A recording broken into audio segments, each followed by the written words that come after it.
bueno que podemos hacerlo.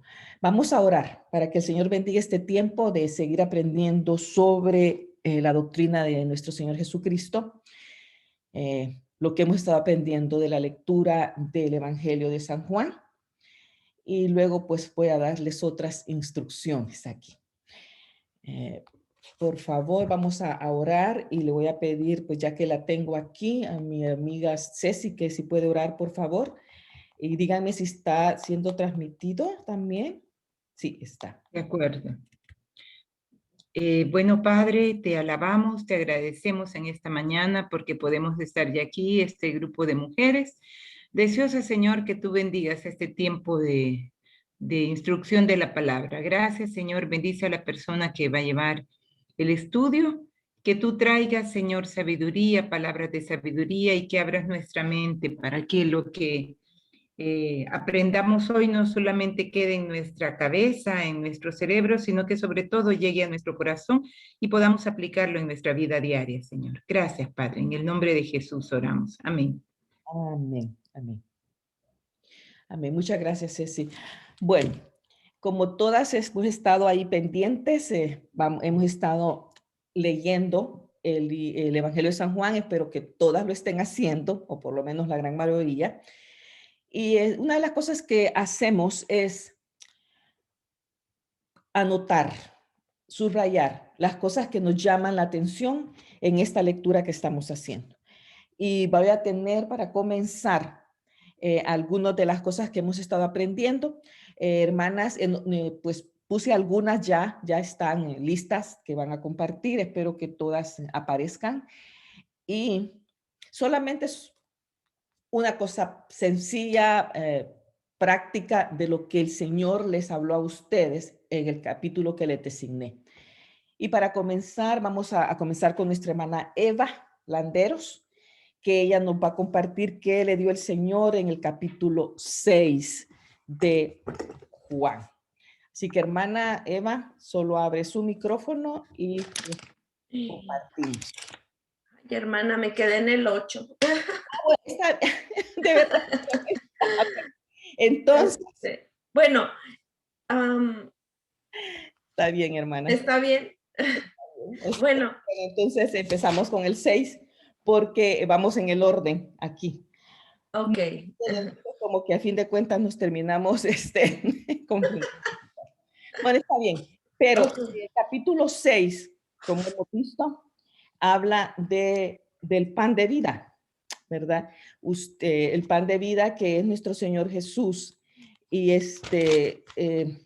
sí, si alguien subrayó algo ahí, me lo puede compartir porque habíamos quedado aquí de esta. Dice que, bueno, fue una señal también, ¿verdad? Que habían parte en el versículo 14, dice, al ver la señal que Jesús había realizado, la gente comenzó a decir, en verdad, este es el profeta, el que ha de venir al mundo. Pero Jesús, dándose cuenta de que querían llevárselo a la fuerza y declararlo rey, se retiró de nuevo a la montaña solo. La verdad es de que Jesús todavía no, como dice en otras partes, su hora no había llegado y él estaba preparando el momento. Y la gente así es, ¿verdad? La gente le damos algo y la gente quiere hacer la bulla. Pero aquí está hablando sobre, pues él habla mucho de quien le envió. Y ciertamente dice aquí en la parte esta donde él está hablando que él es el pan de vida. Y yo creo que esto es lo más, algo que fue importante para mí al leer esto. En el versículo 35 dice, yo soy el pan de vida, declaró Jesús. El que viene a mí nunca pasará hambre y el que en mí cree nunca más volverá a tener sed. Pero como ya les dije, a pesar de lo que ustedes me han visto, no creen. Todos los que el Padre me da, vendrán a mí. Y el que a mí viene, no los rechazo. Porque he bajado del cielo no para hacer mi voluntad, sino la del Padre que me envió. Entonces, pues, una de las enseñanzas más grandes de este capítulo 6 es que Él es el pan de vida. Y nosotros lo sabemos, ¿verdad? Él es nuestro pan. Y aquí dice que el que come este pan no va a tener hambre jamás. Pero nosotros entendemos de que Él está hablando de este pan espiritual, ¿verdad? Él nos llena, Él nos alimenta, aunque somos testigos también de que Él no nos deja con hambre, ¿verdad? Siempre tenemos para comer. No importa lo que el Señor pone en nuestra mesa, pero Él siempre nos sigue cuidando. Y más que todo, nos da el pan espiritual, que es el que necesitamos todos los días. Bueno, sigamos entonces con el capítulo 7, que se lo dejé a nuestra hermana Elizabeth Marín. Parece que ahí está y qué gusto, pero no sé si ella va a poder compartir. Solo díganos, hermana, Elizabeth, si no, pues ella envió pues lo que había aprendido o escrito, pero no sé si alguien me puede informar si Elizabeth vamos a tener el gusto de escucharla o ella quiere que se lo lea. Bueno, vamos entonces a leer lo que nuestra hermana Elizabeth nos envió del capítulo 7 de Juan. Nos muestra muchas acciones y consecuencias que tuvo que pasar nuestro Señor. El primero fue a la fiesta de los tabernáculos. La fiesta conmemoraba los días en que los israelitas peregrinaban por el desierto y vivían en tabernáculos. La negación de los hermanos de Jesús. A ellos les resultaba difícil creer que Él, a pesar de haber convivido mucho tiempo con ellos, durante varios años se avergonzaron de Jesús. Jesús, después de la muerte y resurrección de Jesús, por fin creyeron. Triste la cosa ahí siempre. En el capítulo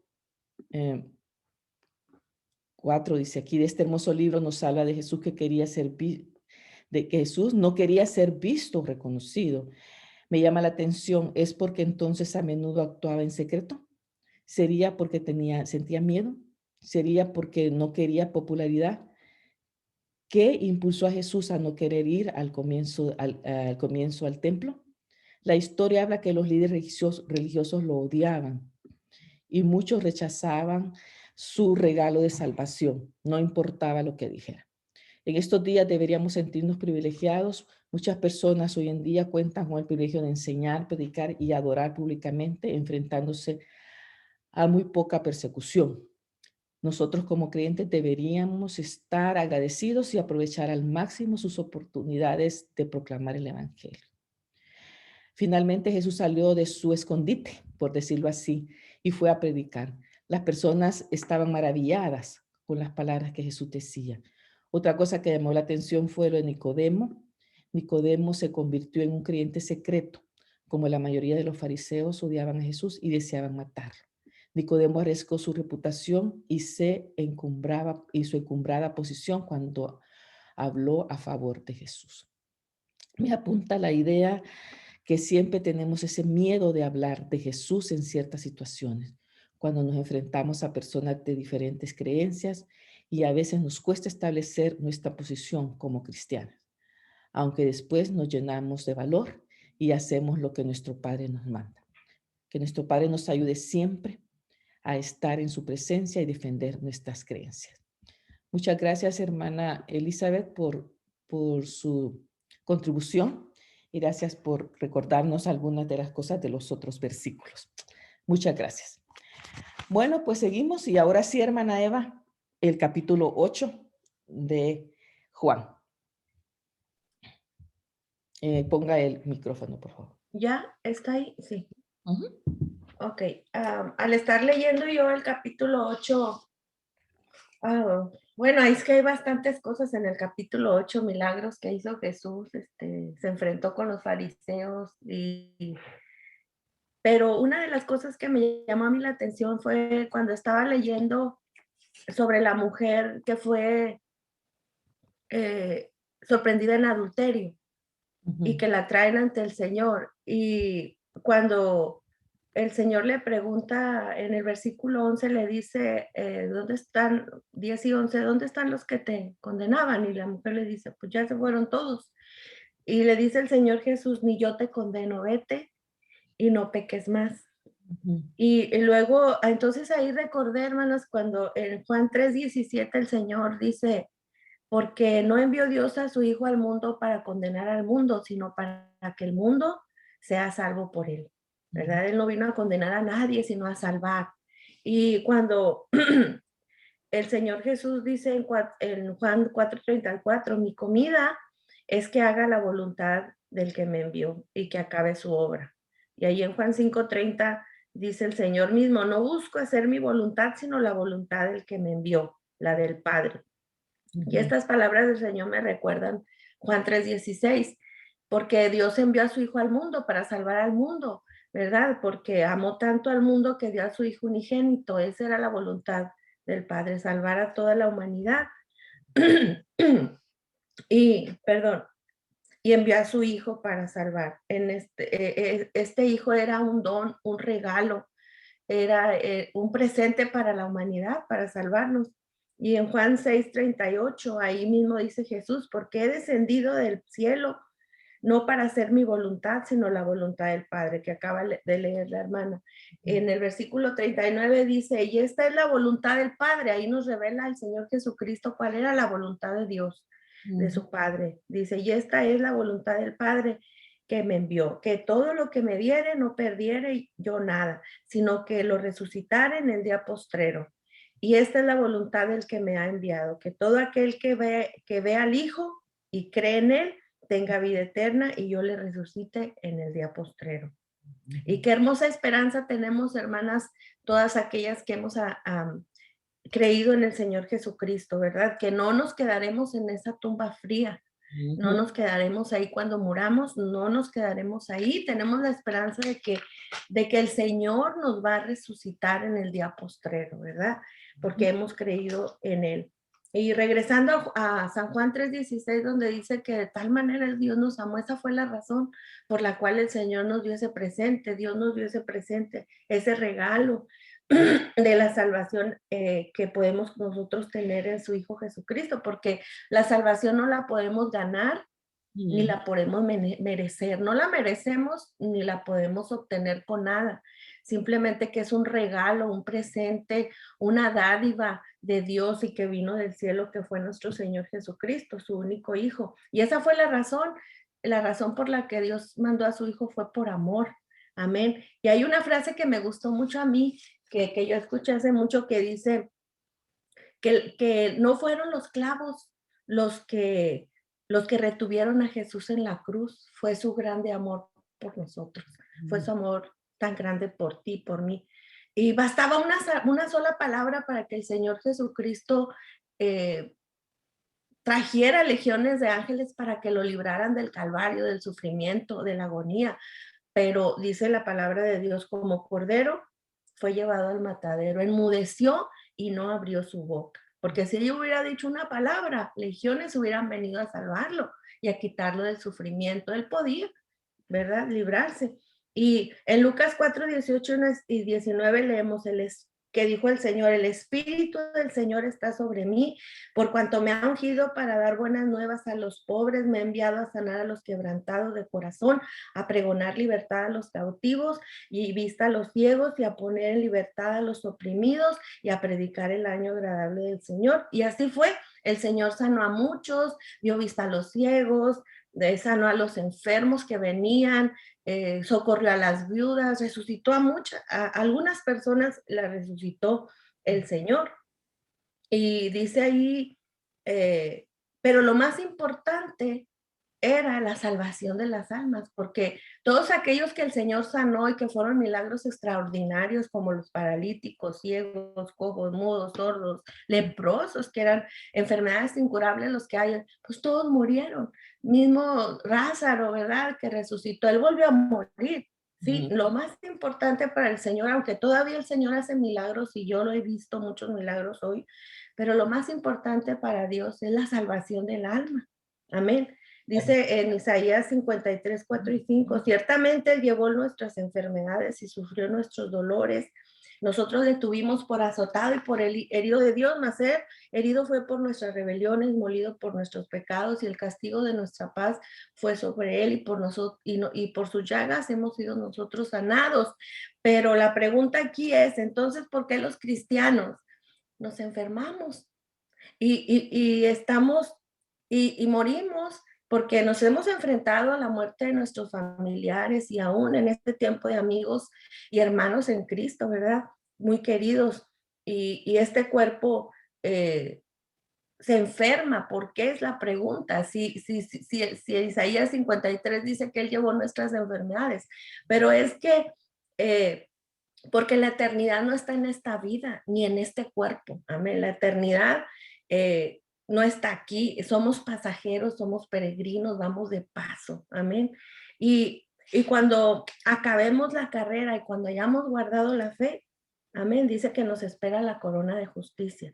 Ahí en Apocalipsis 21, en el versículo 4, bueno, todo el capítulo nos habla de un cielo nuevo, de una tierra nueva, ¿verdad? Y el versículo 4 nos dice, esa tierra nueva, ese cielo nuevo y también nosotros un cuerpo nuevo, dice, no enjugará Dios toda lágrima de los ojos de ellos y no habrá más muerte, ni habrá más llanto, ni clamor, ni dolor, porque las primeras cosas pasaron. Amén, porque en este cuerpo sufrimos. ¿Qué nos da sufrimiento? Pues la enfermedad. O hay clamor porque pasan cosas malas, ¿verdad? A nuestro alrededor a veces en nuestra vida. Pero dice que en aquella tierra no habrá nada de eso, porque las cosas estas que vivimos pasamos. Y aunque ya pasaron, y aunque Dios en su infinita misericordia nos permite pasar en este cuerpo y en esta tierra por cosas muy buenas, ¿verdad? Muy hermosas, cuando esto termine, entonces comenzará lo mejor. Amén. Lo mejor. Y el Señor sanó, resucitó, liberó los endemoniados y muchas cosas que hizo el Señor. Pero lo más importante que yo vi cuando le dice a la mujer que pecó y que dice, ni yo te condeno, ¿verdad? Le dice, es que perdona pecados y salva, que eso es lo más precioso que Dios nos ha dado a nosotros, la salvación. Amén, la salvación, tenerlo a Él, que el corazón nos inclinó a buscarle a Él, no nosotros por nosotros mismos, sino que Él inclinó nuestro corazón para buscarlo. Y dice, ¿para qué? Pues para darnos un futuro y una esperanza. Y en Jeremías 29:11 dice, porque yo sé los pensamientos que tengo acerca de ustedes, dice el Señor, planes de bienestar y no de calamidad, a fin de darles un futuro y una esperanza. Y para mí el futuro, la esperanza que yo tengo es la resurrección. Esa es mi esperanza. Y nuestro futuro, estar siempre al lado de nuestro Señor Jesús. Eso es lo que a mí me motiva, lo que a mí me llena en mi vida, ¿verdad? No lo que tengo ahora, aunque ciertamente en su misericordia lo gozo, lo disfruto, lo vivo, pero pues también hay tristezas, hay enfermedad, hay dolor y va a haber muerte. Pero mi esperanza es la resurrección y un día estar para siempre con el Señor. Bueno, todo eso se me vino cuando oí que el Señor no vino a juzgar a nadie, sino a salvar, y es lo más importante que Dios quiere en este mundo, salvar a la humanidad. Dios las bendiga, hermanas. Pues mire que sí, anotó toda la clase, hermana. Gracias, gracias. Sí, alguna de las cosas que yo creí que era pues muy importante para nosotras en este capítulo 8 es la manera en la que Dios no juzga a esta mujer, ¿verdad? Sí, la mujer reconocía que pues había pecado, fue encontrada en el acto, pero hay varios detalles ahí en esto y pensando en los pecados nuestros, ¿verdad? En nuestros pecados realmente muchas puedan estar pensando, pues yo quizás hice eso también o he hecho un tipo de pecado tan fuerte que el Señor no me va a perdonar. Pero al venir a Jesús, Él dice, pues aquí en este hecho, que era un hecho era un hecho para probar a Jesús realmente, ¿verdad? Para probar cómo Él iba a reaccionar ante esta mujer que había sido encontrada en el acto del adulterio. Pero los que llevaron a esta mujer ante Jesús no consideraron todo el paquete. Ahí faltaba también con el que ella había estado, ¿verdad? Y la ley decía, o sea, si se encuentra alguien en adulterio, tráiganlos y vamos a juzgarlos a los dos. Y eran apedreados. Pero aquí solo la llevan a ella. Y pues hay datos ahí interesantes en ese capítulo, como el hecho de, hay muchas especulaciones, ¿verdad? Que Jesús estaba escribiendo algo en la tierra, no se sabe, puede ser que incluso solo haya estado rayando la tierra, pero algunos dicen que posiblemente podía estar diciendo los nombres de todos los que estaban ahí. Y a medida cada quien fue desapareciendo. Y entonces, ¿dónde están todos estos que te querían aquí condenar? Todos se han ido, ¿verdad? Y Jesús, pues maravillosamente le dice, pues ni yo te condeno. Pero le dice algo muy importante. O sea, anda, vete y no peques más. Eso es lo importante. Cuando venimos a Jesús y nos arrepentimos de nuestros pecados, Él dice, te perdono. Cualquier pecado, mis hermanas, cualquiera. Pero el punto es, ¿estás arrepentida? Yo te perdono, pero anda y no peques más. Esa es la clave del asunto, ¿verdad? Poder regresar a la vida, pero ya no pecar más. Muy bien. Vamos entonces al capítulo 9. Silvi, era Silvi la que está aquí, por alguna razón quizás Silvi no está, no la veo. Capítulo 9. Y es otro milagro también, otra señal ahí grande que se hizo, que fue el milagro de la sanidad del hombre ciego de nacimiento. Y Jesús le pone lodo, dice, en los ojos y lo manda a lavarse. Y hasta que se lava, él puede recibir la vista. Esto creó demasiados problemas, este asunto, pero lo importante es que el Señor hizo esta otra señal ahí fuerte en cuanto a sanarlo, ¿verdad? Y hay conflicto, hay los líderes, ¿y cómo fue esto, verdad? Tú naciste así y hoy ve, y el hombre solo dice, yo no sé, lo único que el que me lo hizo, me echó lodo y me fui al río ahí, a esto, y hoy ya veo. Y hay muchas cosas ahí, pero vamos a ver esto que fue otro de los milagros grandes que Jesús hizo, la sanidad de este ciego de nacimiento. Y todo es para mostrar el poder grande que Jesús tenía. Muy bien, vamos con nuestra hermana Diana Tello a que nos dé lo que más le impactó en esto. Mi hermana Tello, es su tiempo, abra su micrófono. Gracias, hermana, por sus participaciones aquí.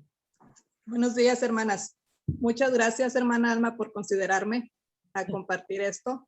Aunque el capítulo 10 de Juan tiene muchísimo que aprender y que compartir.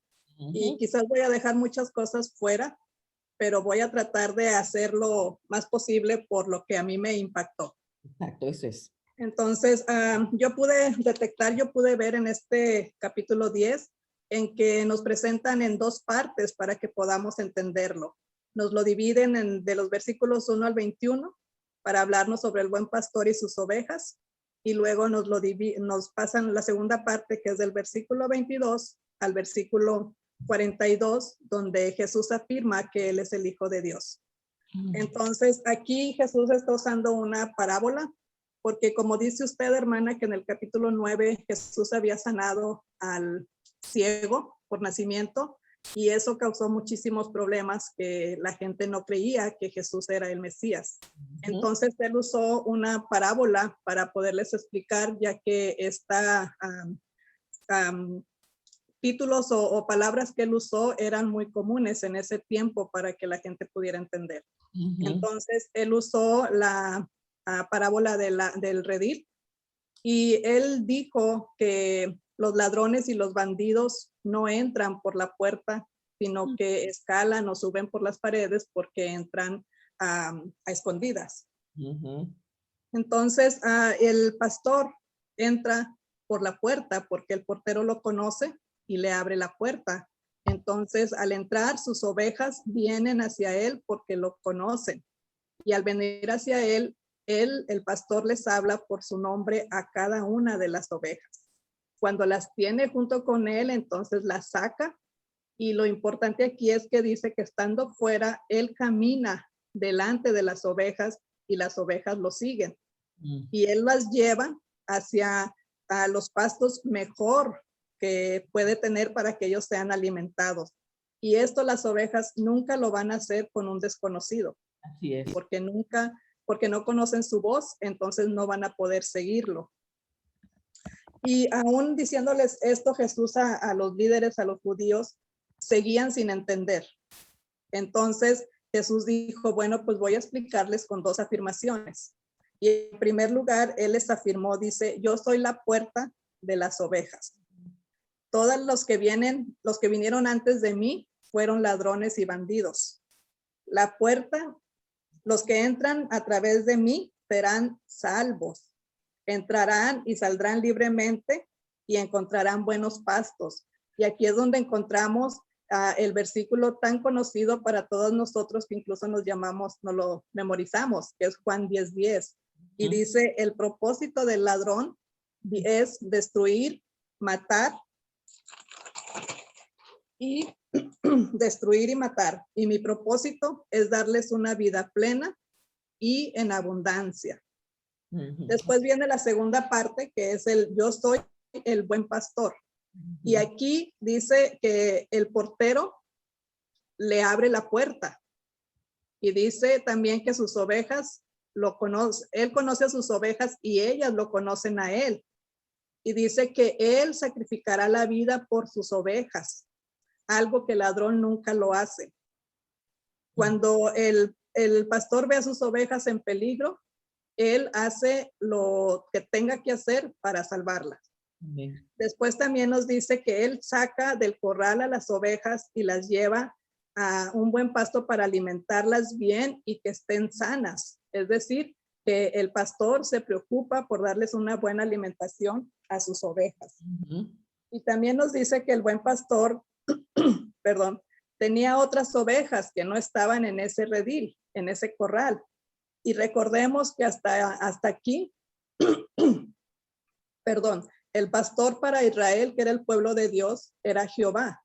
Y aquí Jesús está solicitando solemnemente o reclamando solemnemente el título de pastor. Y a las ovejas que no estaban en este redil, él se está refiriendo a los seguidores, a los creyentes entre los gentiles. Entonces, cuando él los reúna, va a ser un solo rebaño.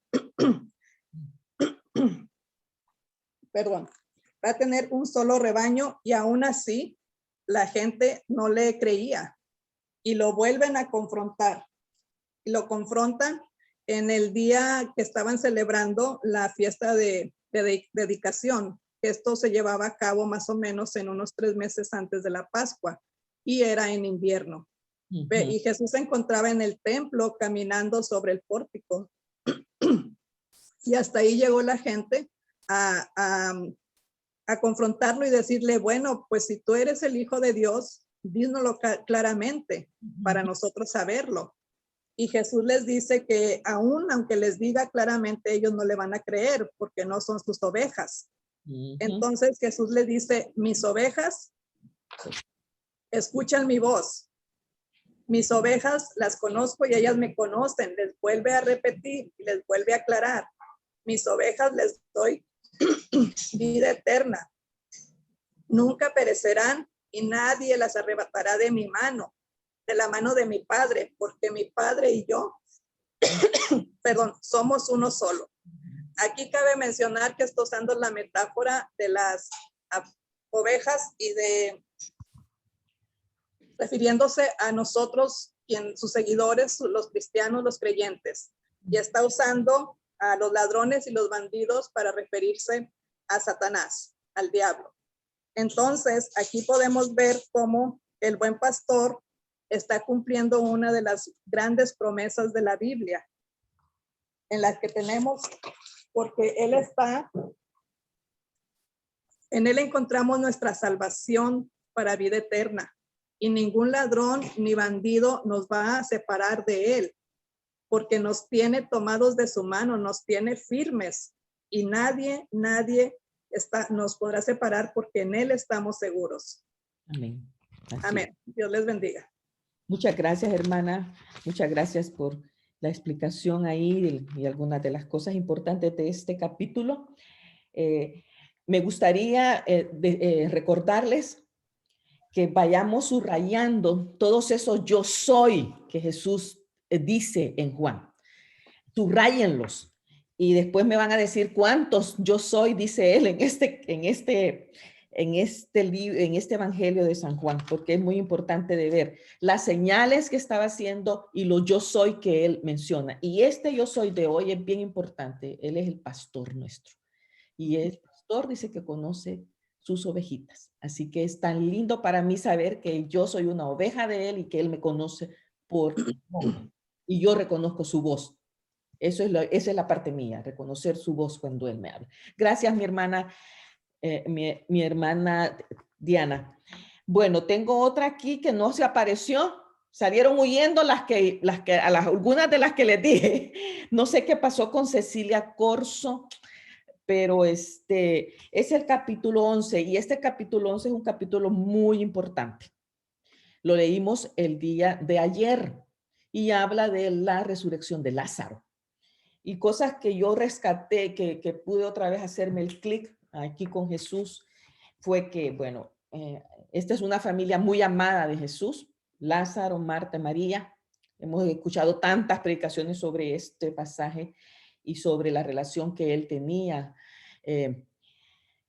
Y estaba enfermo Lázaro, sabemos la historia, pero lo importante de aquí es que una de las cosas que yo volví a subrayar es que, bueno, el Señor los amaba a ellos mucho y también que esta muerte de Lázaro era para mostrar de veras la gloria del Señor, ¿verdad? Y era para que ellos pues pudieran ver esto grandemente, lo que él iba a hacer realmente. Él ya sabía que Lázaro había muerto, pero aquí algo que Jesús dice es que Él es la resurrección y la vida. Y eso nos debe llenar a nosotros de mucho. Él es la resurrección y la vida. Y Lázaro fue resucitado por Él. Y antes de hacer eso, se puede ver también la humanidad de nuestro Señor Jesús, ¿verdad? Él sabía que lo iba a resucitar, pero qué tremendo enfrentarnos a la muerte, ¿verdad? Y muchos de nosotros nos hemos enfrentado a las muertes en nuestra vida, en diferentes circunstancias. Y hay muertes que pegan más que otras, ¿verdad? Y para Jesús aquí esta muerte fue una muerte dura. Él sabe lo que pasa cuando hay muerte y sabía lo que había pasado Lázaro al morir. Entonces dice que frente a la tumba él llora, ¿verdad? Se compadece de los que están alrededor y podemos ver aquí a un Jesús tan empático, ¿verdad? Un Jesús que se duele conmigo cuando yo estoy sufriendo. Entonces él se estaba doliendo con Marta, con María allí y con los demás que estaban y les dice, pues yo sé lo que voy a hacer, pero quiero mostrarles que yo pues también siento, me duele esto que está pasando. Y después de eso está el gran milagro. Lo llama, Lázaro ven fuera y Lázaro se levanta. Eso fue un escándalo, nunca se había visto así y fue tremendo, fue una de las señales más grandes que Jesús hizo y por eso, pues después los enemigos, te vas a morir, ¿verdad? Estás haciendo cosas que de veras no creían y querían ponerle que las cosas las hacía en otro nombre. Pues esta es una de las cosas importantes aquí. Si vamos a rescatar aquí algo de este capítulo 11 de Juan, es que Él es la resurrección y la vida y que tenemos un Jesús que nos ama tanto y que se duele con nosotros cuando sufrimos también. Muy bien. Seguimos entonces con el capítulo 12, ya para terminar estos días, que hoy es 12, y tenemos a mi hermana Ermita, que nos va a compartir lo que le tocó a ella de este capítulo 12. Bien, hermana Irmita, está ahí. Gracias, buenos días. Muy buenos días. Algo bien importante de San Juan, como lo hemos platicado, es de que él vino a dignificar a la mujer. Es algo que a mí me impresiona y me da mucha alegría saber de que nuestro Salvador Jesucristo no nos dejó ahí como venía la mujer antes, ¿verdad? Que ni era escuchada ni observada, y en cambio Jesús le dio ministerio a las mujeres, la dignificó, y este es el caso del capítulo 12, que a mí me llama mucho la atención, como decía Roxa, que eran sus amigos, la casa de Lázaro, donde él ya lo había resucitado. Y dice que a los 6 días antes de la Pascua, él vino. Y a mí me llama mucho la atención y le hicieron ahí una cena. Cuando dice en el versículo 2, y le hicieron ahí una cena. ¿Quién le hizo la cena? Pues ahí ya se ve a una María, me imagino, y a una Marta haciendo, preparando. Ya no está que a Marta, dice Marta servía y Lázaro era uno de los que estaba sentado en la mesa. Miren, algo que me impresionó y de veras me llena de mucho beneficio, es de que aquella María, aquella Marta, que dice, maestro, ¿no ves lo que María está haciendo? No me está ayudando. Ahora ya no. Ahora vemos a una Marta diferente, completamente, a una María que ya las dos estaban trabajando y a un Lázaro que estaba sentado a la mesa. Y vemos a una Marta que estaba sirviendo sin quejarse. Vemos a una María que está ungiendo los pies del Salvador, preparando para la muerte. Entonces, ellas no eran ignorantes a esto. Ellas sabían muy bien a dónde iba su Salvador, quién era Jesús, quién era el que estaba sentado en la mesa de ellas, quién era el que les dio a ellas esa enseñanza cuando le dijo, Marta, Marta, ¿por qué te afanas? Ahora ya no, ahora vemos a una familia que conocen, que saben, que agradecen y que están ungiendo. Bueno, con mucho, un olor, dice, exagerado, me imagino, o fragante. Si nosotros se nos cae un frasquito de nuestra loción tan especial y tan cara, como lo lamentamos y decimos, ay, y nunca se va a quitar ese olor. Y es una fragancia riquísima. Entonces viene aquel y dice, esto se lo hubieran dado a los pobres. Mentira. Él no pensaba de eso y ahí lo dice la palabra. Él de ahí agarraba para todo y el Señor no lo desconocía. El Señor sabía de que este era un ladrón y un ladrón que lo tenía dentro de. Y eso me llama a mí mucho la atención también, saber de que nuestro Salvador nos conoce y sabe muy bien el lado que estamos a veces subtrayendo, sacando cosas que no debemos. Él conoce. Y eso me llamó a mí mucho la atención. Tal vez no es dinero, porque aquí es el dinero. Tal vez es tiempo, tal vez es otras cosas, ¿verdad? Y me llama la atención esta cena muy importante, la preparación de Cristo con una familia muy amada, pero muy agradecida, una familia que no importó cuánto se derramaba y ¿saben dónde? No en la cabeza, en los pies. Es que eso demuestra bastante humildad, bastante sencillez y demuestra también darle honor y agradecimiento y preparar el cuerpo de alguien que ha caminado dando la palabra. Me llamó mucho la atención esto. También me llama la atención el complot que tuvieron ya no solo con Jesús, sino contra Lázaro. Dice que llegaron también los principales sacerdotes, acordaron dar muerte también a Lázaro. Y así pasa a veces en el caminar. Tal vez no es una muerte física, sino una muerte probablemente que se está dando de los enemigos. Y dice, ay, este ya creció bastante o ya está haciendo esto y quieren oponerse a ese ministerio. Es que Lázaro no era cualquiera. Lázaro era el que había resucitado de la muerte. ¿Cuántas veces nosotros, de dónde nos sacó el Señor? ¿De dónde nos dijo, ven acá? Y nos dio vida eterna. Y como ya tenemos vida eterna, no pensemos de que no hay un enemigo que está ahí cada momento querer decir, este habla mucho de quién lo resucitó, hay que opacarlo. Así que sigamos animadas, pero en el camino del Señor. La entrada triunfal también es algo que me enseña mucho me enseña a que hubieron muchas flores, muchas palmeras, mucha alegría, mucha fiesta. Y así a veces nos pasa. Hay mucha fiesta, mucha emoción. Empezamos un estudio con mucha alegría, mucha emoción y decimos, ahí estamos. No ese estudio específicamente, ¿verdad? Sino a veces cosas de la iglesia o algo y lo que sale ahí son nuestras emociones. Pero a veces el caminar después, como que ya decimos, "Ah, lo rechazamos". Ujú. Entonces, hay que tomar algo para nosotros de esto. Tal vez lo estoy haciendo muy a nuestro tiempo, pero lo he tomado de esa manera.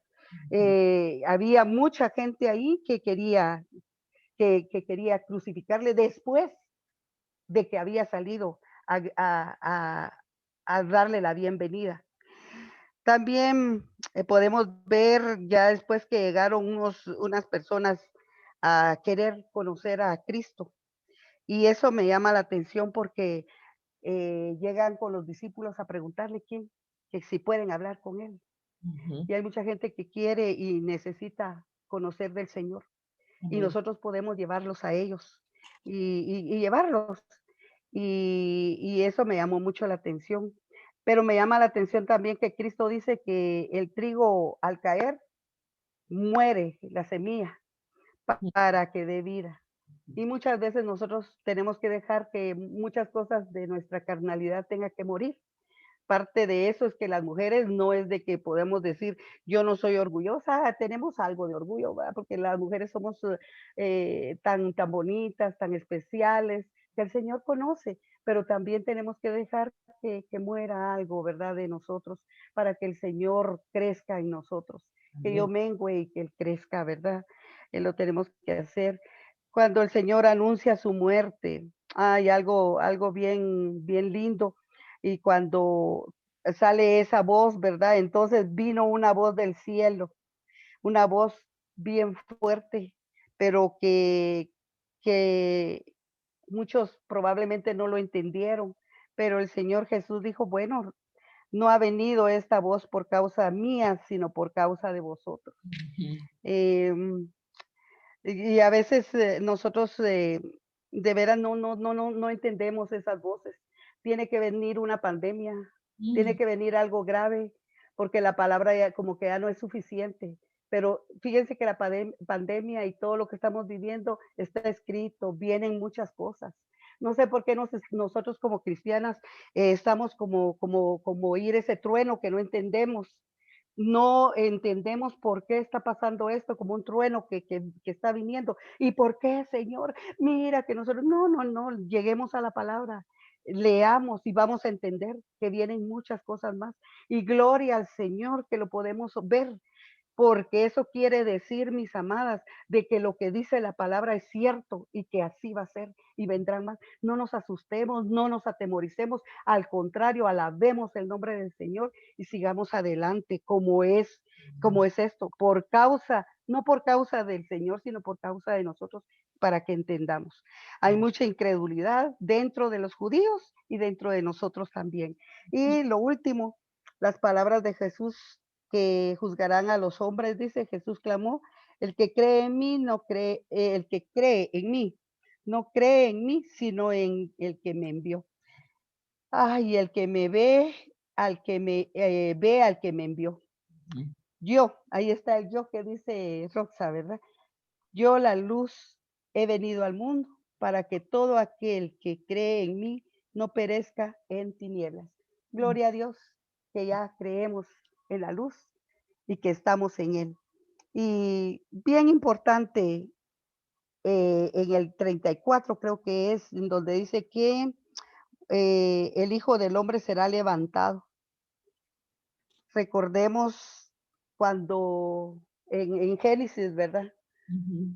Donde dice que el Hijo del Hombre será levantado y el enemigo será aplastado. Ahí se quedó en segundo lugar.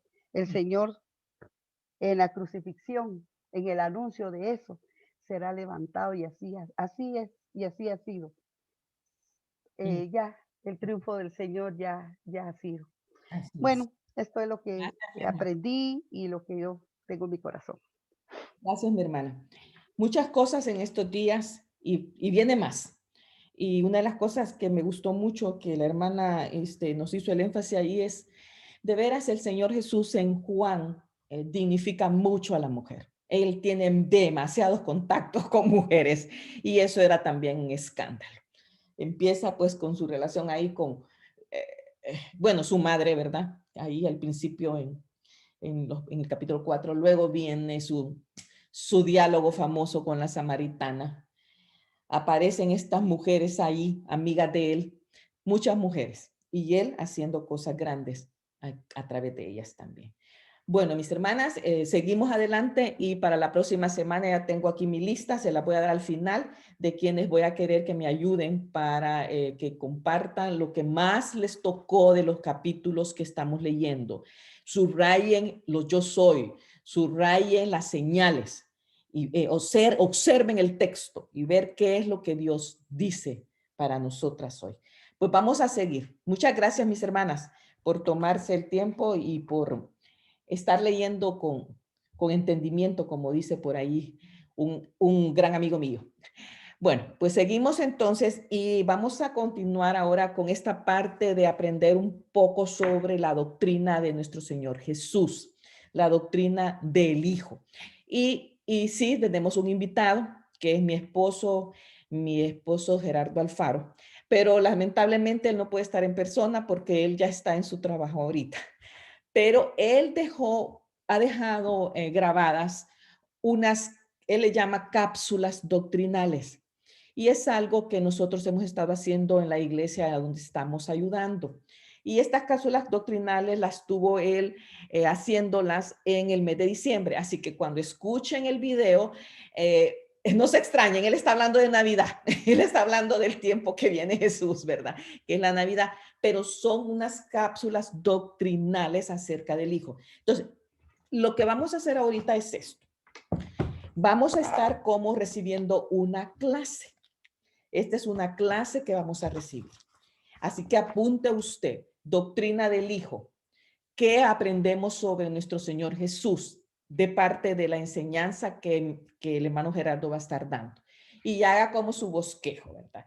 ¿Qué estoy aprendiendo de Jesús? ¿Quién es Jesús? Y vaya poniendo cosas. Punto 1, punto 2, lo que usted vaya entendiendo de la enseñanza que él va a dar, porque él la hizo como que fuera una pequeña clase. Es corta, no es, dura pues 25, 30 minutos, pero es una cápsula cabal como él la llama. Así que mis hermanas, déjenme entonces compartirles ahorita esto y vamos a aprender sobre la doctrina de Cristo en este momento. Él va a estar repitiendo algunas cosas allí para que se nos quede más en la mente y como quiero que recuerden, ya les dije, fue un tiempo en el tiempo de Navidad del año pasado que él estuvo dando esto a nuestra iglesia, así que no se vayan a extrañar. Vamos entonces a escuchar esto y espero que pueda compartirlo muy bien con ustedes. Ok, ahí vamos entonces. Hemos quedado la vez pasada, estamos estudiando nuestra declaración doctrinal y en nuestra declaración doctrinal habíamos llegado a la parte en la que estudiamos la persona del Hijo, la persona de Dios como Hijo. Estamos en la doctrina de la Trinidad. Habíamos dicho que la doctrina de la Trinidad es un misterio que Dios ha revelado para nosotros. No es algo fácil de entender porque nuestra razón, afectada por el pecado, se resiste a pensar en un Dios que va más allá de lo que usted y yo podemos entender. Y sin embargo, la Biblia testifica sólidamente a través de todas sus páginas que el Dios con el que tratamos es un Dios que, aun cuando tenga ciertas cosas semejantes a nosotros, por su pura gracia, porque nos ha permitido compartir su gracia, en realidad nuestro Dios no es igual a nosotros. No existe un ser igual que Él. Y precisamente por eso es que nos es difícil aceptar la doctrina de la Trinidad. Hoy entonces nos toca hablar de la persona del Hijo de Dios, Dios el Hijo. Y para esta sección yo voy a dedicar varios momentos, varias clases, porque por lo menos desde mi perspectiva, la doctrina de Dios el Hijo, la doctrina de Jesús, la doctrina del Dios encarnado es el centro de la fe cristiana y es el inicio de todo lo que podemos decir responsablemente de Dios como cristianos. Así que ustedes tienen aquí enfrente de su computadora lo que tenemos dentro de nuestra declaración doctrinal. Otra vez tenemos un párrafo bastante extendido y luego tenemos una serie de versículos. Ojalá que para aquellos que no tienen a la mano esta declaración doctrinal, les sería bueno tomar una foto tal vez de la pantalla para que puedan ir y mirar por lo menos algunos versículos que están ahí. De todas maneras, antes de leer esto, permítanme orar, hermanos. Padre, te doy gracias por la oportunidad que me das de estar con mis hermanos en esta noche. Te alabo, Señor, por el privilegio que me das de poder hablar de ti, de tu Hijo y de tu Espíritu. Reconozco mi incapacidad, mi pequeñez, mi inutilidad, pero te doy gracias por tu palabra, Señor, que cuando la estudiamos nos da luz, nos da tu palabra, nos da tu revelación y con base en ella queremos hablar hoy. Gracias por el Señor Jesús, nuestro Salvador, tu Hijo, el unigénito, como dice tu palabra, el único verdadero Hijo tuyo, Señor. Bendecimos tu nombre por haberlo dado, Señor, para nosotros y para nuestra salvación. Y en esta Navidad que se aproxima y que celebramos, te alabamos, Señor, y recordamos con gozo que el don que nos has dado, Señor, es un don especialísimo porque viene de ti y procede de tu mismo ser. En el nombre de Jesús, nuestro Señor, oramos. Amén. Amén. Bien, leamos, hermanos, el texto que tenemos por delante y miremos lo que nos dice nuestra declaración doctrinal. Dios el Hijo. Cristo es el Hijo eterno de Dios. En su encarnación como Jesucristo fue concebido del Espíritu Santo y nacido de la Virgen María. Jesús reveló y cumplió perfectamente la voluntad de Dios, tomando sobre sí mismo la naturaleza humana con sus demandas y necesidades e identificándose completamente con la humanidad, pero sin pecado. Él honró la ley divina por su obediencia personal y en su muerte sustitutiva en la cruz, él hizo provisión para la redención de los hombres del pecado. Él fue levantado de entre los muertos, es decir, su resurrección, con un cuerpo glorificado y apareció a sus discípulos como la persona que estaba con ellos antes de su crucifixión. Él ascendió a los cielos y está ahora exaltado a la diestra de Dios, donde Él es el único mediador, completamente Dios, completamente hombre, en cuya persona se ha efectuado la reconciliación entre Dios y el hombre. Él volverá con poder y gloria para juzgar al mundo y consumar su misión redentora. Él mora ahora en todos los creyentes como el Señor vivo y omnisciente. Amén. Tanta profundidad en este párrafo, ¿no es cierto? Y hay muchos versículos ahí para leer. Nosotros vamos a tratar apenas algunos en nuestra plática hoy. El centro de todo lo que somos como creyentes está en Jesús nuestro Señor. Jesús el que nos permite hablar de Dios. Como había dicho a mis queridos hermanos, la doctrina de la Trinidad es una doctrina que solo la podemos aceptar por revelación. Por revelación. Dios nos ha dado esta información en su palabra. No existe afuera nada que se le compare a Dios. Y de ahí nuestro problema serio, severo, por tratar de explicar cómo es la Trinidad. Si usted me pregunta a mí, después de haber enseñado teología por más de 30 años, yo tengo que decirle, no existe una tan sola ilustración sobre la doctrina de la Trinidad. No podemos ilustrar la Trinidad porque lo que ilustramos es aquello que entendemos correctamente y queremos que otros que quizás no tengan toda la información que nosotros tenemos, lo entiendan. Así ocupamos de ilustraciones, ¿no es cierto? Para que otras personas nos entiendan lo que nosotros entendemos perfectamente. Y sin embargo, la doctrina de la Trinidad no es algo que entendemos racionalmente.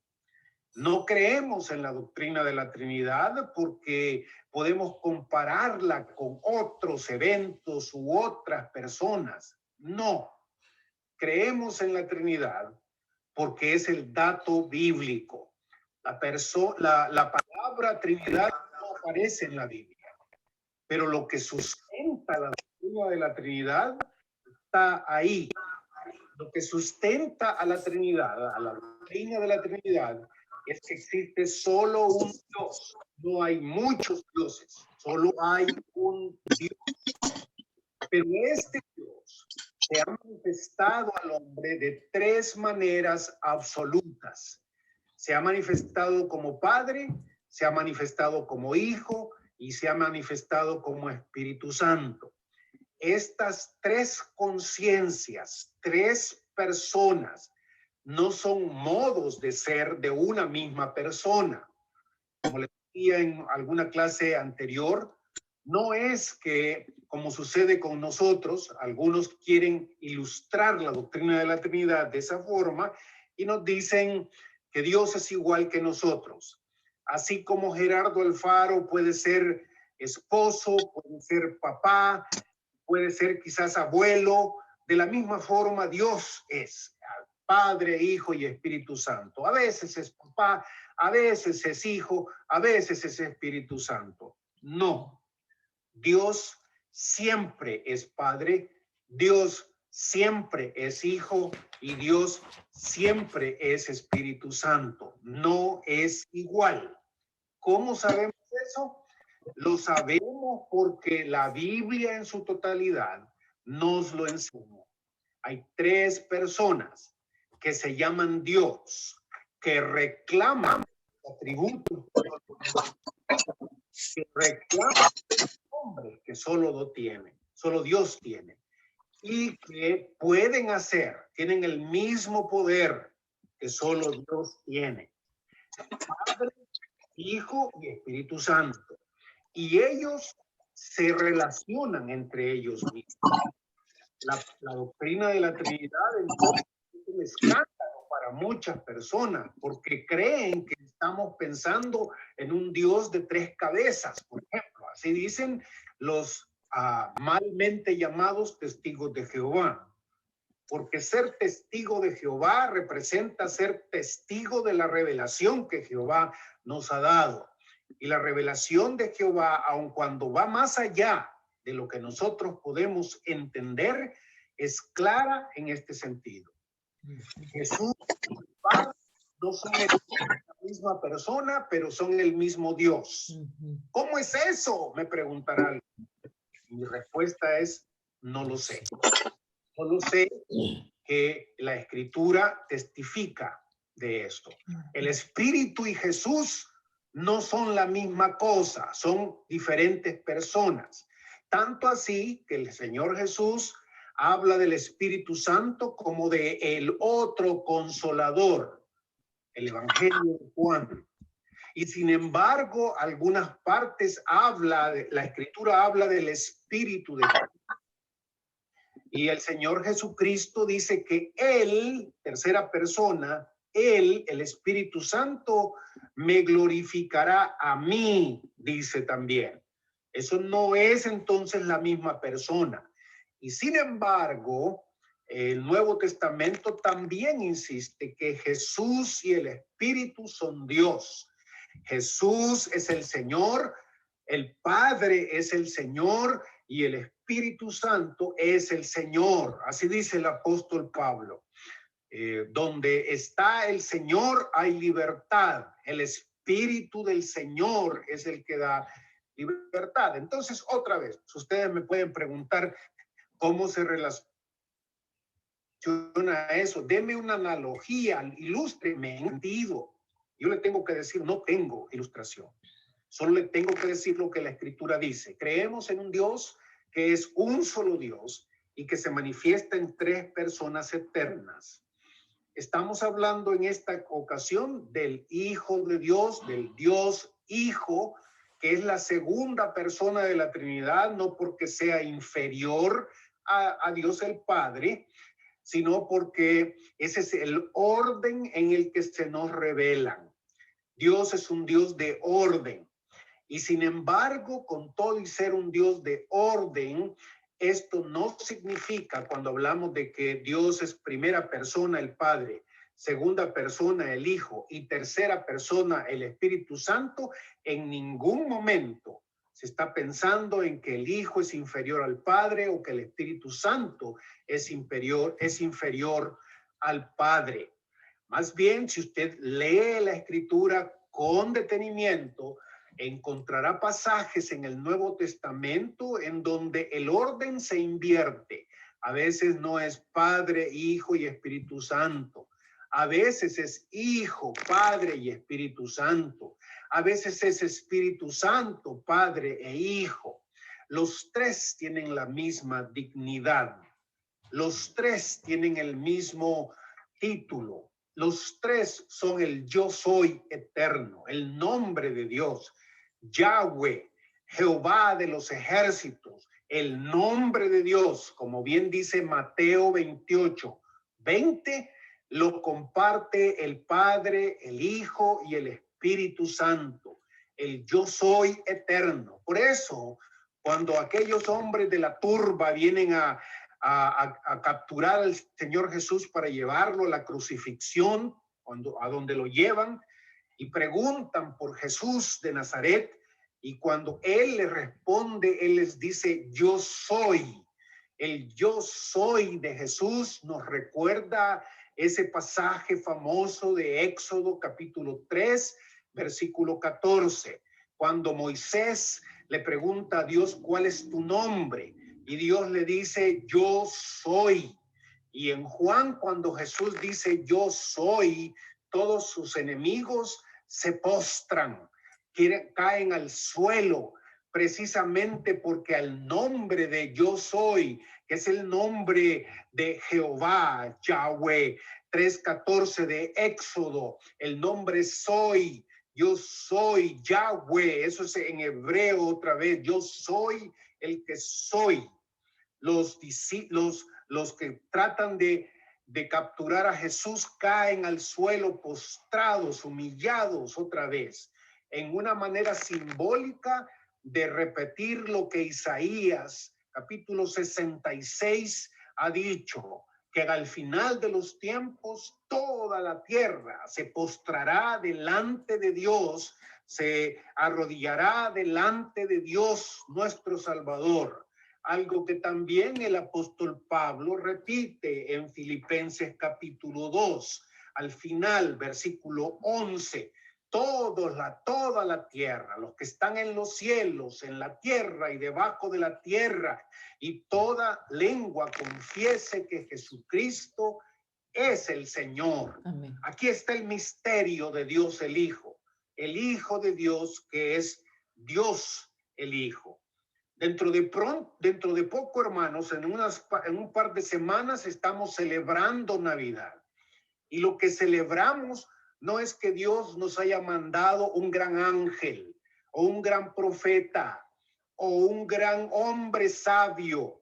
No, lo que celebramos es que el que se hizo uno con nosotros es el mismo Dios, el Hijo de Dios, Dios el Hijo, y lo hizo para salvarnos. Lo hizo para salvarnos y morir por nosotros, pero también para unirse a nosotros. Porque una cosa que usted y yo debemos tener bien clara es que la salvación que el Nuevo Testamento nos ofrece y que nos presenta y que debemos predicar como buenas nuevas, no es simplemente que Dios nos perdona los pecados por lo que un gran hombre hizo hace 2000 años por nosotros. El perdón de pecados es algo importantísimo, indispensable, grande, que Dios nos perdone los pecados a través de Jesús. Eso es importante decirlo y necesario que usted lo predique. Pero más allá del perdón de pecados, la salvación consiste en que Dios mismo se unió a nosotros. Él ha querido ser uno con nosotros. Eso significa Emmanuel, Dios con nosotros. Dios se colocó en lugar nuestro. Dios nos ha hecho parte de Él mismo. El apóstol Pedro dice en su primera carta que Dios nos ha hecho partícipe de su naturaleza. Precisamente en eso consiste el misterio de la encarnación, el misterio de que Dios se hace hombre, porque se hace hombre porque nos ama, porque quiere estar junto a nosotros, ser parte de nosotros. Y esto es algo que no tenemos palabras ni tenemos nada con lo que podemos responder al Señor, sino en adoración. Amén. Dios el Hijo se hizo uno con nosotros para que siendo uno de nosotros pudiera pagar por nosotros nuestra deuda, la deuda que debíamos delante de Dios, nuestras ofensas delante de Dios. Tenía que ser un hombre el que pagara nuestra deuda y Jesús se hace hombre. Amén. Jesús entonces es Dios. No importa lo que otros le digan. Jesús es Dios total, absoluto. El mismo Dios Padre le reconoce como tal. En el Evangelio de Lucas, cuando introduce a Juan el Bautista, le dice a Juan el Bautista que él será el que anunciará el camino del Señor. Y usted revisa Isaías y se dará cuenta que el Señor no es otro, sino Dios mismo. En la carta escrita de Hebreos, que algunos piensan fue escrita por Pablo y otros piensan que fue otro, lo importante, sin embargo, es que cuando lee el capítulo 1 de Hebreos, usted encuentra el mismo Dios Padre hablándole a Dios Hijo. Y cuando Dios Padre se refiere a Dios Hijo, Dios Padre le dice, tu trono, oh Dios, por los siglos de los siglos. La tierra y todo lo que ha sido creado va a hacerse viejo y morirá, pero tú permaneces el mismo por todas las generaciones. Ese es Dios el Padre hablándole a Dios el Hijo, hermano. Recuerden esto. Porque al final de Hebreos también, en el último capítulo de Hebreos, el escritor de Hebreos nos dice, Jesucristo es el mismo hoy, ayer y por todos los siglos. Jesús es el Dios eterno. Jesús es Dios y precisamente por eso puede salvar. Amén. Por eso puede darnos su salvación. Porque no es un simple enviado de Dios, no es un gran ángel, no es un gran sabio, no es la mejor de la creación de Dios, como algunos, incluyendo a los testigos de Jehová, dicen, no es el ángel Gabriel, es Dios mismo en su segunda persona, el que comparte con nosotros la naturaleza de Dios. Cuando pensamos en la naturaleza divina del Señor Jesucristo, hermanos, le preguntamos a la Escritura qué pruebas tenemos. Y la Escritura es abundante en términos de pruebas acerca de la deidad, de la divinidad de Jesús. Podríamos comenzar, por ejemplo, citando los versículos que directamente dicen que Jesús es Dios. Hay varios versículos que la Biblia dice, en donde dice que Jesús es Dios. Y otra vez, usted me recuerde lo que acabo de decir, hermano. Alguien me va a decir, ¿y cuál es la gran importancia de que Jesús sea Dios? ¿Por qué no puede ser un ser creado? ¿Por qué no puede ser un gran ángel, por ejemplo? La respuesta está en que la salvación que Dios le ha dado a usted no es cualquier cosa. La salvación es que Dios quiere estar dentro de usted, con usted, y lo hace partícipe de usted. Y si Jesús no es Dios, entonces usted no ha sido salvo. Por eso el apóstol Pablo insiste. ¿Cómo se salva el ser humano? Que si confesares con tu boca que Jesús es el Señor. Así dice el apóstol Pablo en Romanos. Que confesares, que hables, que digas que Jesús es el Kurios. Esa palabra griega que en el Antiguo Testamento hebreo, cuando se traduce al griego, el nombre de Dios es Kurios. Que si confesares con tu boca que Jesús es Dios, entonces serás salvo.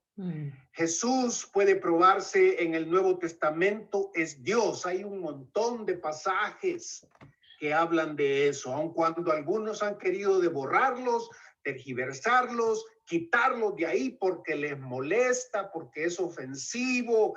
Dios no puede hacerse hombre.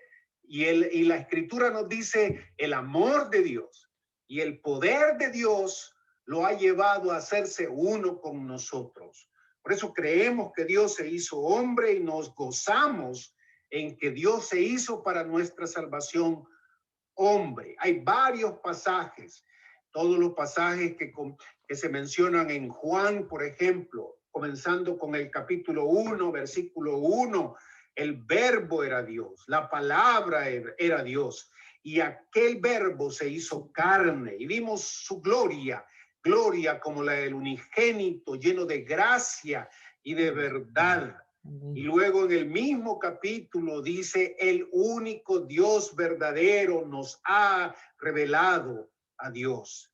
Y Pablo lo dice más claramente en el Romanos 9, versículo 5, otra vez, hablando de los israelitas, de los cuales son los patriarcas y de los cuales, según la carne, vino Cristo, el cual es Dios sobre todas las cosas, bendito por los siglos. ¿Qué más quiere?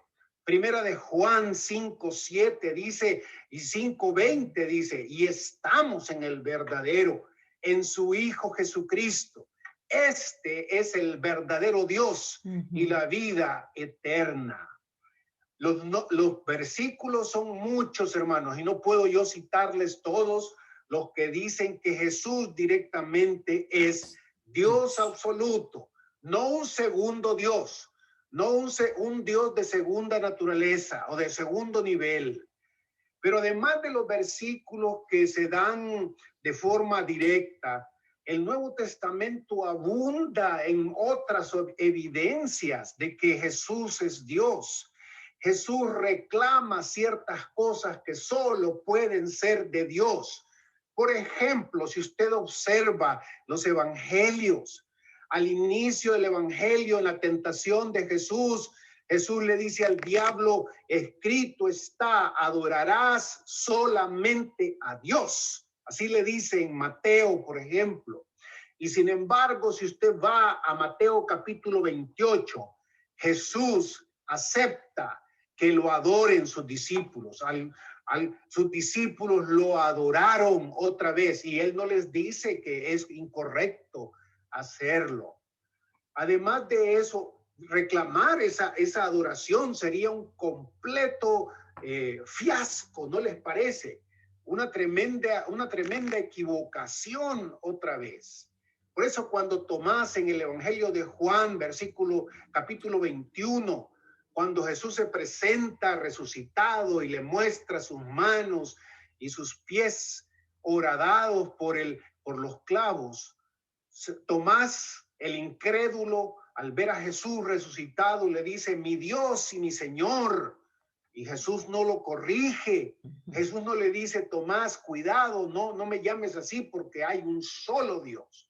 Al contrario, Jesús confirma lo que Tomás les está diciendo. Las evidencias de que Jesús recibe adoración, puede hacer ciertas cosas que solo Dios puede hacer. Por ejemplo, ¿qué tal esa promesa de he aquí, yo estoy con vosotros hasta el fin del mundo? ¿Quién más puede hacer eso si no solo Dios? Solo Dios puede ser omnisciente. Puede estar conmigo aquí en mi casa y puede estar con ustedes ahí donde están y puede estar con cualquier chino al otro lado del mundo o australiano al otro lado del mundo. ¿Por qué? Porque Dios es omnipresente y solo Dios puede hacer eso. Jesús además se atribuye la capacidad de perdonar pecados, nadie más. Si usted lee Marcos capítulo 3, los fariseos se enojan porque Jesús le dice al paralítico, aquel que le llevan, Jesús le dice, hijo, tus pecados te son perdonados. Y los fariseos y los escribas empiezan a retorcerse por dentro, porque como buenos judíos saben que solo Dios puede perdonar pecados. Y Jesús les dice, ok, no les dice ok, ¿verdad? Porque no habla ni español ni inglés. Les dice, miren, para que sepan que el Hijo del Hombre puede perdonar pecados. ¿Qué es más fácil? Decirle tus pecados te son perdonados o levántate y anda. Pues para que sepan que yo puedo perdonar pecados y para que sepan que yo puedo sanar, levántese y ande. Y el paralítico se levantó y salió caminando, ¿no es cierto? Otra vez, evidencia sólida de que Jesús puede hacer solo lo que Dios puede hacer. Para un judío de su entonces, el templo era el único lugar en donde se perdonaban los pecados porque ahí estaba Dios. Sin embargo, Jesús les dice varias veces, alguien mayor que el templo está aquí, en este que les está hablando. Y por eso lo quieren matar. Y en Juan, cuando lo quieren matar los judíos, Jesús les pregunta, ¿por qué buena obra me quieren matar? Y los judíos le responden claramente. Yo no sé cómo entiende un testigo de Jehová esa frase, pero lo que yo sí sé es cómo los judíos la entendieron. Porque ellos le responden al Señor Jesús y le dicen, no te queremos matar por ninguna buena obra, sino porque tú, siendo hombre, te haces igual a Dios. ¿Qué tal? El secreto de la Trinidad, Dios el Hijo, hermanos.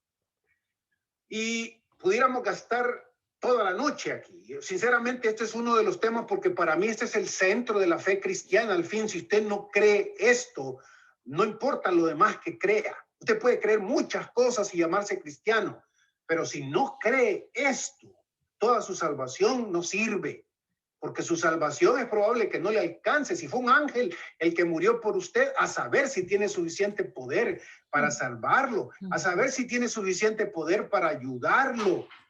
Y la Escritura dice que es precisamente porque Jesús es quien es que su salvación está asegurada para usted. Podría pasar, como digo, muchísimo más tiempo con ustedes hablando de la centralidad de Jesús como Dios.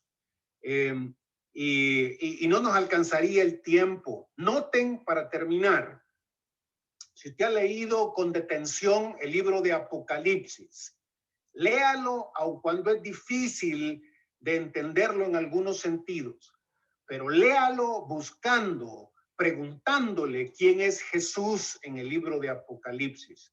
y encontrará repetidas veces que Jesús se identifica con el Jehová de los ejércitos del Antiguo Testamento. Cuando Juan mira a Jesús y Jesús se presenta a Juan, Jesús le dice: yo soy el alfa y el omega, el principio y el fin, lo mismo que Dios había dicho en Isaías. Cuando usted lo mira tanto en Apocalipsis capítulo 1, capítulo 2, y luego al final de Apocalipsis, Jesús vuelve a repetir lo mismo: yo soy el principio y soy el fin. Nada existe antes que yo y nada existe después de mí. Otra vez. Pero si eso no es suficiente, miren al que se sienta en el trono de Dios en Apocalipsis. Una y otra vez se nos dice que el que se sienta en el trono no es otro sino el Dios Todopoderoso, al quien lo adoran los ángeles, los querubines, los serafines, las multitudes otra vez, los arcángeles y todos los seres humanos redimidos. Pero ¿cuántas veces en el libro de Apocalipsis la voz que sale del trono es la voz del Cordero y la voz de Dios, como si fueran uno, como si fueran el mismo? Porque en un sentido son el mismo y en otro sentido no. En un sentido, Dios el Padre, Dios el Hijo y Dios el Espíritu Santo son el mismo Dios. En otro sentido, son diferentes, de tal manera que Jesús puede hablar del Padre y el Padre puede hablar del Hijo y el Espíritu Santo puede hablar del Hijo y el Hijo del Espíritu Santo.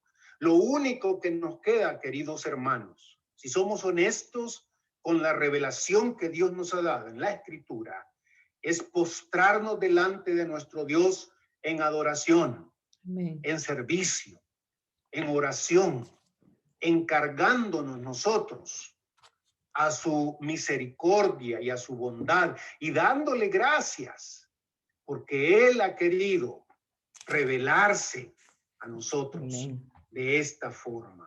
Bendito sea el nombre de Dios, que con toda su majestad, infinitud, su poder, su gloria, su omnipresencia, su omnisciencia, sus grandes virtudes, ha querido hablarnos a nosotros y compartir con nosotros algo que no ha compartido con ningún otro ser, ni siquiera con los ángeles.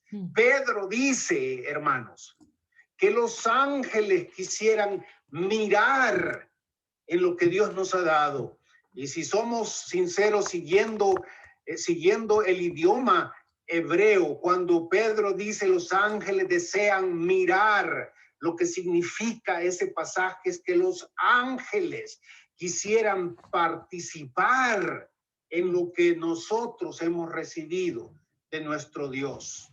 Como todas las cosas que pertenecen a la verdad y a la piedad, nos han sido dadas por medio de aquel que nos amó, por medio en su divina promesa, por medio de las cuales hemos llegado a ser partícipes de la naturaleza divina.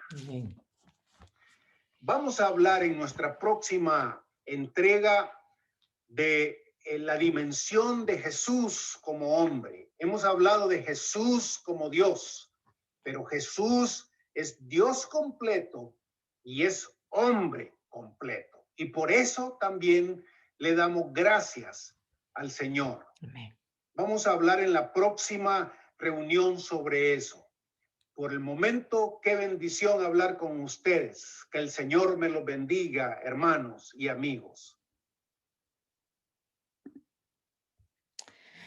Bueno, una clase que hay que repasar, pero gracias al Señor, nosotras creemos que nuestro Señor Jesucristo es nuestro Dios. Espero que hayan anotado muchas cosas Yo tengo aquí unas grandes anotaciones porque siempre hay personas que te preguntan, hay personas que quieren saber más y ahí estamos. Si alguien tiene alguna pregunta, alguna cosa, pues díganos y yo se la voy a hacer llegar al maestro, porque hay cosas que yo mejor ni contesto, no vaya a ser que diga algo que no es lo que debe ser. Así que si gustan, pues está muy bien, pero si no, pues podemos seguir adelante porque ya casi terminamos. ¿Alguna pregunta? ¿Alguna duda? ¿Algún decir? ¿Estamos bien, mis hermanas queridas?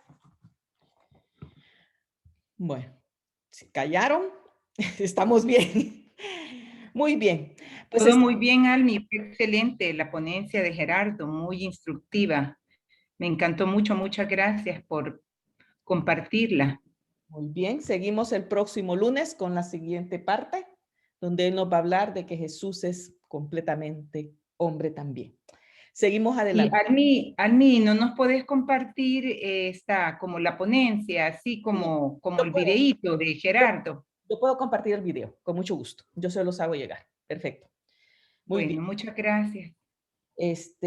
Bueno, vamos a prepararnos para ya casi finalizando y vamos a poner en orden a las personas que la próxima semana quisiera que nos compartieran lo que aprendieron, lo más importante, lo que les hizo clic al estar leyendo este Evangelio de Juan. Y voy a trabar aquí a la Ceci porque así la tengo entonces el otro lunes. Ceci. Almi, perdón, fíjate que es que no me gustaría comprometerme porque lo que pasa es que yo doy clases Yo y a sé. veces puedo, a veces no, pero te agradezco, Almita. En otra vez que yo tenga un poquito más seguridad, te aviso. Ok, muy bien.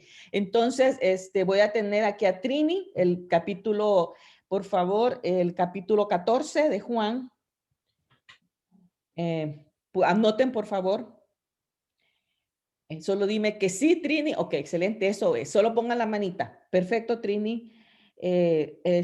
Margarita de Orellana, me gustaría ver si puedes tomar entonces el capítulo 13 Márgara, de Juan. Serías la primera. Tú siempre estás casi al principio de todo aquí. Entonces, Margarita, por favor. Capítulo 13 de Juan, Margarita. Margarita Delgado de Orellana. Ok. Como aquí estoy viendo que, bueno, me alegro mucho de tenerte, Laura, mi amiguita Laura Pérez. Laura, por favor, si puedes con el capítulo 16. Capítulo 16 de Juan. Ya la demás. No hay Laura. Como no, sí tengo una Laura. Ahí está Laura o ya salió. Gracias, Margarita. Ya se me salió, pero ya salió, pero le voy a avisar. Laura es otra de mis amigas aquí queridas. Laura. Y bueno, yo le voy a avisar a Marelvi el capítulo 19 y solo quedamos con el capítulo 15 que lo voy a tomar yo. Muy bien, mis hermanas, ya estamos, primero Dios, pues para el próximo lunes. Y como podemos compartir la grabación de esta clase, va a quedar ahí, ya va a quedar ahí en el Facebook por ahorita. Luego yo pongo toda la clase para las hermanas que no pudieron estar en este momento. Le doy la bienvenida a todas las que pudieron estar. Tuvimos un buen grupo aquí conectadas y tuvimos un buen grupo también en Facebook en vivo. Saludos a todos y qué bueno que pudieron estar. Perfecto, ahí todas estamos alineadas en esto. Gracias a Dios. Bendiciones, hermanas, a todas y solamente pues estamos para el próximo lunes con nuestro estudio bíblico siempre. Espero que todas podamos estar. Y otro anuncio que es muy importante para mí y quiero que por favor me ayuden con esto en oración y en presencia si pueden. El día de mañana, 5 de la tarde de hora de Texas, o sea, 4 de la tarde hora Centroamérica, México, voy a tener el lanzamiento de mi segundo libro, Corazones de Mujer. Bueno, aquí solamente tengo la taza, mi libro lo tengo por otro lado. Corazones de Mujer 2. Lo lanzo mañana. Vamos a tener ese tiempo. Va a haber 3 libros regalados, así que me gustaría que estuvieran. Yo sé qué vamos a hacer para ver cómo lo damos, pero voy a regalar 3 libros también. Así que espero que me acompañen, que me apoyen en oración y que cuando empiece el lanzamiento, ustedes por favor lo compartan en sus redes, ya sea Instagram, Facebook, YouTube, donde sea. Ayúdenme por favor. Recuerden que yo no tengo ninguna compañía detrás de mí ayudándome con esto. Soy solita yo. Compañía de ángeles tenemos, una compañía más fuerte. Amén, amén. Eso sí tengo muchos ángeles ayudándome en esto y para que podamos hacerlo. Y desde ya, después del lanzamiento, empezamos a trabajar en la siguiente segunda conferencia del libro Corazones de Mujer 2, que va a ser, anoten también si quieren desde ya, 15 de mayo, sábado 15 de mayo. Vamos a tener nuestra conferencia y desde mañana van a darse cuenta, algunas ya saben, otras quienes van a estar allí compartiendo. Voy a tener 2 mujeres buenísimas enseñándonos en esa conferencia también. Así que mis hermanas, muchas gracias y vamos a terminar ya. Solo vamos a orar para que el Señor nos bendiga en este inicio de nueva semana, que podamos tener todo bajo siempre el control y cuidado de nuestro gran Dios, nuestro Señor Jesús. Oremos entonces, hermanas. Gracias, Padre, por la oportunidad de poder estar juntas un día más. Gracias, Señor, por tu cuidado maravilloso, porque eres bueno y podemos saber que tu presencia nos acompaña en cada cosa. Muchas gracias, Señor. Gracias por la clase, gracias por las participaciones de cada hermana también. Síguenos ayudando a ser diligentes en querer conocer más de tu palabra, Señor, en acercarnos a ella con un corazón sincero, con un corazón humilde que pueda permitir que entre lo que tú quieres que aprendamos de tu palabra maravillosa. Bendice esta semana con todas las cosas que tenemos que hacer cada una. Cuídanos de todo mal. Protégenos, Señor, de las enfermedades y en todo lo que hay. Ayúdanos en todo, Señor. Gracias, Señor, por este tiempo. En el nombre de Jesús. Amén.